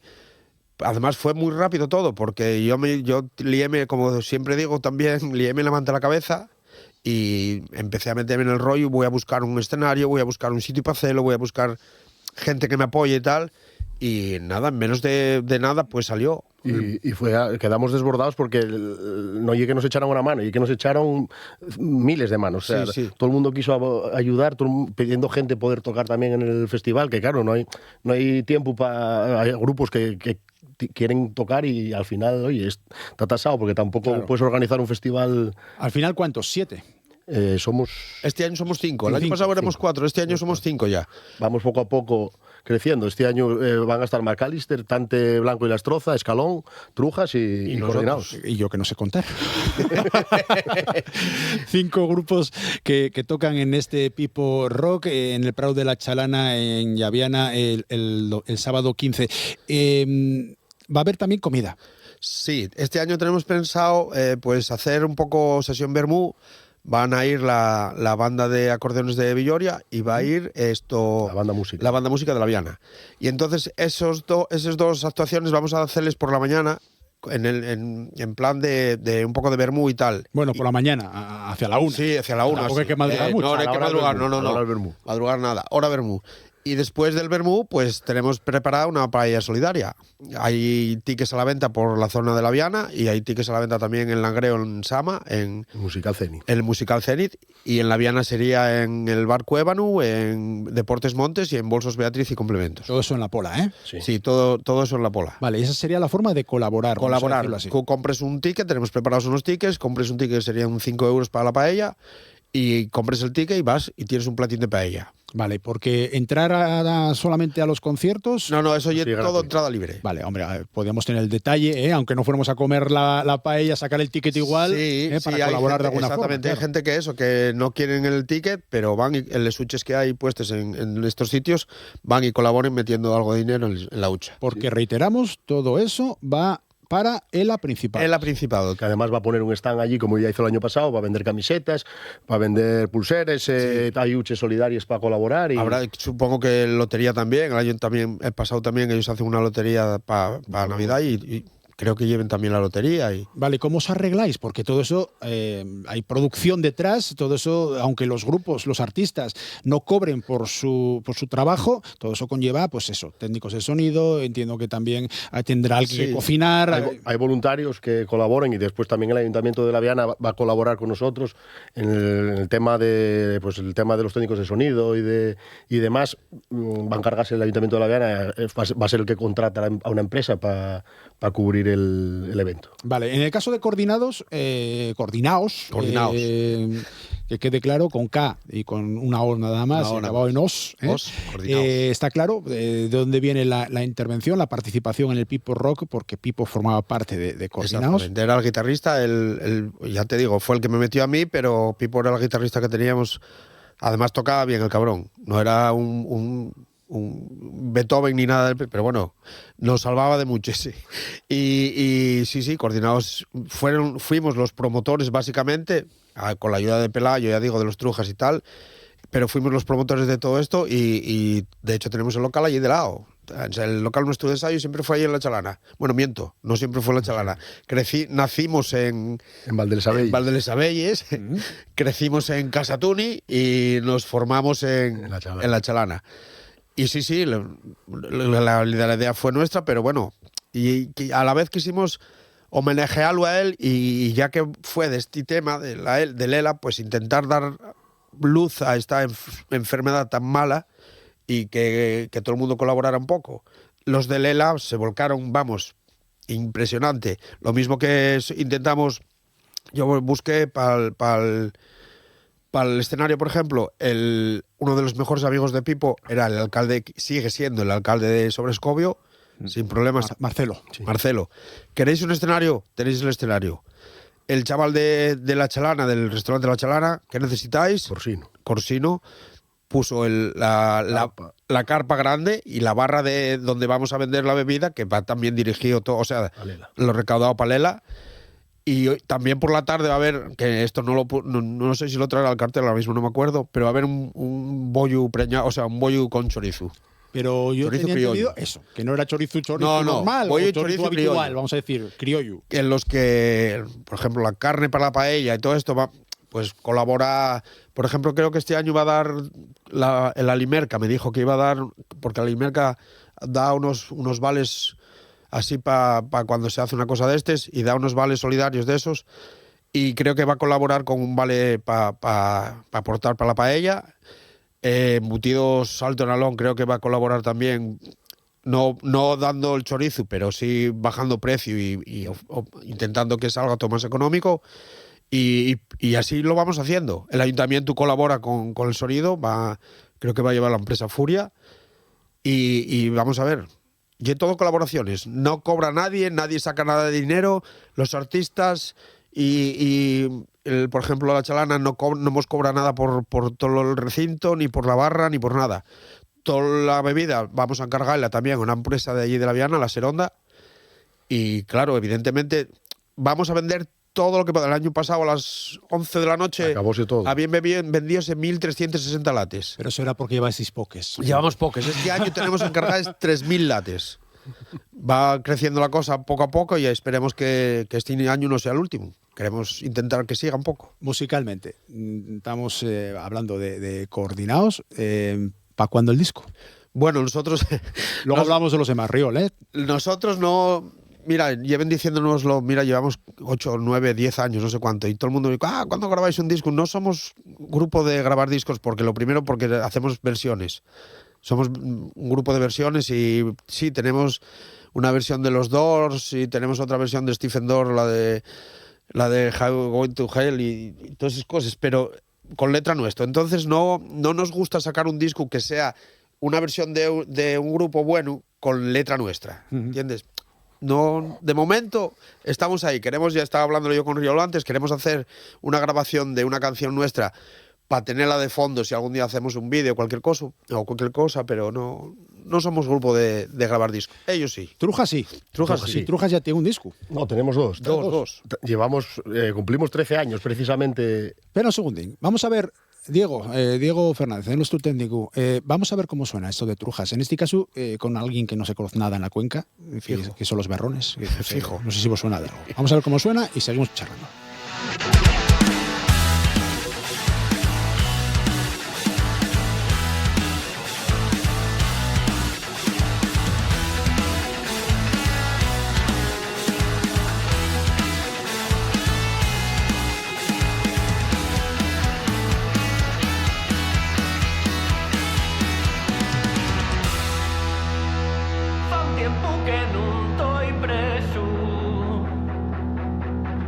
Cárcel de Llaviana y ahora ya no termines y el carbón no vale nada ni la huerta ni el chamizo ya no va a haber solución si aquí nadie prospera sin alguna subvención tanto como trabajo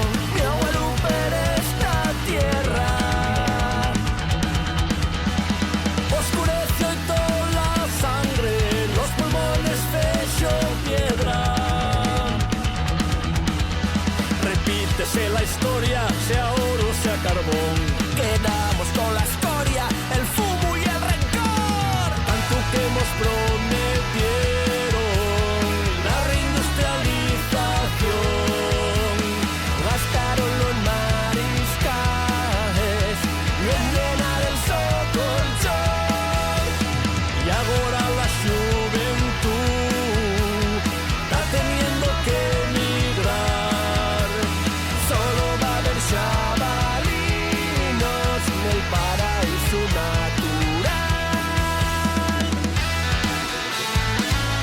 Bueno, pues esto es un ejemplo de lo que vamos a poder escuchar el próximo sábado en el Prau La Chalana en Llaviana en este concierto solidario Pipo Rock. Estos son unos Trujas que creo que no te suenan de nada, Río. No, de nada. 13 años llevamos ya desde que empezamos esta aventura y como te decía ahora fuera de micro, estamos grabando actualmente el tercer disco, que a ver cuándo ve la luz, porque nosotros somos de ir con poca prisa y intentar hacer las cosas lo mejor posible, porque tampoco tenemos presión. Entonces, bueno, sí que vamos a estrenar una canción ahora para las Navidades y tal, pero el disco esperemos que salga para lo largo del 2026. No va a ser en colaboración con María Carey, ¿no? No, de momento no. Bueno, oye, hay una que se llama María Carey que lleva viviendo de esto 30 años, con un tema. Con el tema de la Navidad, Sí. Digo, por eso igual los llama a ellos en un momento dado. ¿No estaría mal? No estaría mal, no. Además, bueno, y un tema que el que vamos a estrenar, creemos que hay una crítica al consumismo desmedido precisamente en estas fechas de Navidad. o una crítica o una oda, no lo sabemos, a ver cómo lo interpreta la gente. Bueno, avísanos, Sí, sí. ¿vale? Porque, bueno, entre otras funciones, Asturias al Día también está para promocionar a los músicos asturianos y en este caso a Trujas. Vamos a hablar un poco más también, hemos hablado un poco de Coordinados, un poco de Trujas, de del resto de los grupos. Igual Tante B y Lastroza, Tante Blanco y Lastroza son también bastante conocidos. Teníamos antes un tema de ellos en la transición entre la segunda y la tercera parte de este programa. Tante precisamente fue miembro en su día de los Berrones. ¿Qué podríamos decir para que la gente sepa un poco de qué estamos hablando? Bastante histórico miembro fundador también de Berrones, que bueno, por motivos laborales y personales tuvo que dejar la banda, pero nunca dejó la música y pues montó un grupo de Lastroza que lleva con él, pues llevará eso también 13 a 14 años. Sí, lleva una temporada grande. Y son músicos muy buenos también. Y tienen 2 discos también. Ya tienen 2 discos también. Y sí, también son... Muchas de las canciones son... Bueno, lo de Tante y él va en la línea de él. Mucho cachondeo, pero también lleva música reivindicativa. Lleva una temporada buena de años haciendo todo esto y música reivindicativa. Y si tenemos que decir algo, nosotros de Tante estamos en la música gracias a Tante, porque cuando éramos chavales y tal... Ahora hay más medios, hay más opciones, pero al principio no. Y Tante desde el primer minuto siempre nos dijo lo que necesitáramos, ahí estaba. Y así fue, porque nos dejó el bajo, dejó los amplificadores, dejónos todo lo que pudo. Bueno, él tiene también su propio estudio de grabación. Tiene un estudio en casa y eso, con bastante buena calidad, la verdad. Parte del tercer disco, precisamente. Sí, estamos ahí en colaboración con él. Bueno, muy bien. Esto en cuanto a la figura de Tante y Lastroza. Hablamos un poco también de McAllisters, Rico. Sí, McAllisters son una formación que hasta el año pasado eran los Pigarras. Los Pigarras, y son gente también que toca muy bien. Tienen una guitarra y un bajo muy buenos. Hasta el año pasado tenían una moza que era de allí, de la zona, de Barredos, y era la cantante y no sé, por circunstancias de la vida supongo, pues dejólo también. Ahora tienen una cantante nueva y cambiaron el nombre. En vez de ser los Pigarras, salieron los McAllisters. Que fijo que yo no estoy seguro, pero yo garantizaría casi que salió por la típica frase del batería, del Fari, que hay un fenómeno también, uno también... Batería de los sordos. Mítico. Batería de los sordos, batería de UHP... Stukas, estuvo muchas formaciones también. Y siempre que te ve, ¿qué tal McAllister? Y es la típica frase del Fari. Y yo creo que pusieron el nombre de McAllisters por lo del Fari. No quiero saber por qué lo llamen el Fari. No, son, porque mira, precisamente yo creo que porque si es de un pueblín que está ahí en lo alto de Blimea, que se llama Fariseo. Y son 2 hermanos, y a los 2 ellos llaman el Fari, los Faris. Uno es Abraham y otro es Jorge. Pero Fari, para mí, es el batería de toda la vida. Y esos tienen un muy buen grupo, para mí tienen muy buen grupo. Y la moza realmente no la escuché. De hecho, solo tienen 45 minutos para dar en un concierto, porque ya nos avisaron, oye, todavía grabamos muy poco con esta moza y no sabemos tampoco muy bien si nos dará para más, pero mínimo 45 minutos. ¿Y tienen temas propios? Sí, algún tema propio creo que tienen, pero la mayor parte también son versiones. Y si hablamos de Escalón, que son, creo, los más jóvenes de los 5 que participáis el sábado en el Pipo Rock, ¿qué contamos de ellos? Son unos guajes de allí, de La Viana, y que llevarán 2-3 años en el tema de la música. Al principio, como la mayoría, empezaron con versiones, lógicamente, pero bueno, están componiendo temas propios y están entre 15, 16 y hasta 18 años. Son bastante chavalucos, pero del primer concierto que los vi al último mejoraron un 300%. O sea, actualmente están empezando a sonar muy bien y, como dijo Tante, hay cantera en La Viana de sobra. No, es que ya te digo, porque los 5 grupos, y hay más, pero de los 5, o totalmente de Llaviana o una participación muy alta de músicos de la zona. Ha llegado, sí, porque, por ejemplo, bueno, los McAllisters no, y los McAllisters ya son de Blimea. Bueno, San Martín del Rey Aurelio, que está al lado. Sí, que está tan cerca, pero sí, el resto somos de la zona de La Viana. Bueno, esa cantera musical que no pare y que continúe a lo largo de mucho tiempo. Al que nos esté viendo, al que nos esté oyendo, ¿qué le decimos para animar a acudir al Pipo Rock el sábado a partir de la 1 en el Prau La Chalana. Pues bueno, decir que ahí estamos, que esperamos que haya mucha afluencia, que va a haber la paella, que la paella va a estar hecha por caicos, que hay un fenómeno haciendo paellas y asando corderos. Y nada, que yo creo que para una cosa de este solidaria... Y por una buena causa. Que por una buena causa, que creo que todo el mundo deberíamos colaborar de alguna manera, con más, menos, pero creo que todo el mundo deberíamos colaborar. Y que en este caso no lleve vender la moto, porque ya allí la segunda vez que lo hacemos, y el año pasado hubo allí la de Dios, porque no se cogían la carpa de la cantidad de gente que había, animóse aquello, los conciertos sonaron muy bien, los grupos... La verdad que parece mentira que dices tú, y un concierto solidario que parece que a mucha gente a lo mejor dice, nada, estos van por cumplir, ¿qué va? Todo lo contrario, tuvimos el concierto de Coordinados, empezamos a subir gente al escenario a tocar con ellos, alargóse casi 3 horas, parecía aquello como cuando Bruce Springsteen tuvieron que cortar la luz en el Bernabéu. Pachalu, ¿no? Sí, porque a última hora, y fue cuando a última hora empezaron a subir gente de otros grupos que quería colaborar, que quería tocar con nosotros para homenajear a Pipo, y cuando nos dimos cuenta, hay un vídeo final en el que tocamos la de Maneras de Vivir, y hay pues, ¿qué habrá? ¿20 personas arriba? O 25. Era una pasada, porque para encima todo el mundo quería subirse a cantar, todo el mundo había quería... más guitarras que amplificadores. Sí. Algunos estaban... Yo el primero estaba tocando la guitarra sin enchufar. Sí, sin enchufar. Pero yo subo a tocar igual. No, la del año pasado estuvo muy bien y esperemos que este año se repita por lo menos lo del año pasado. Yo creo que va a ser mejor.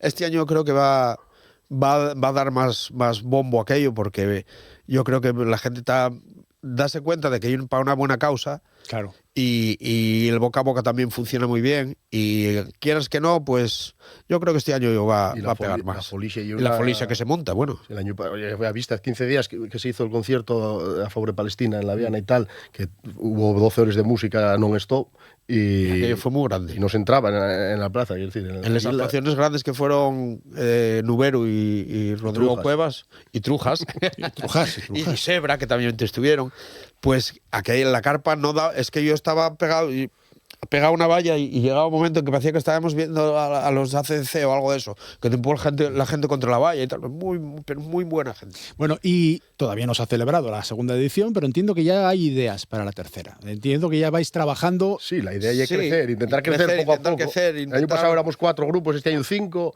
el año pasado no hubo paella, este año sí, ir metiendo cosas. El año que viene yo pretendo también hacer una fila cero para colaborar. Y bueno, eso, ir creciendo, intentar que cada año sea mejor y que cada año la colaboración de la gente se implique más, la gente. Hay que intentar crecer lo máximo que se pueda, pero sin perder la esencia esa colaborativa y de ayuda a la asociación ELA. Y sobre todo... Y de recordar a Pipo, por supuesto. Pipo sobre todo. Claro. La figura de Pipo que quede para la posterioridad. Marca para muchos años. En este caso con el Pipo Rock y con todas las actividades que vais desarrollando alrededor de él, sobre todo como persona, como bien destacabais antes, no solamente como músico, una persona que fallecía hace unos años a consecuencia de la esclerosis lateral amiotrófica, que eso es lo que protagoniza al final el Pipo Rock, este concierto solidario a favor de la asociación ELA Principado. Lo último, aprovechamos también, si queréis, para hacer un poco de crítica respecto de cómo está el mundo musical en Asturias. No tanto de cantidad de grupos, de solistas, de todos los ámbitos.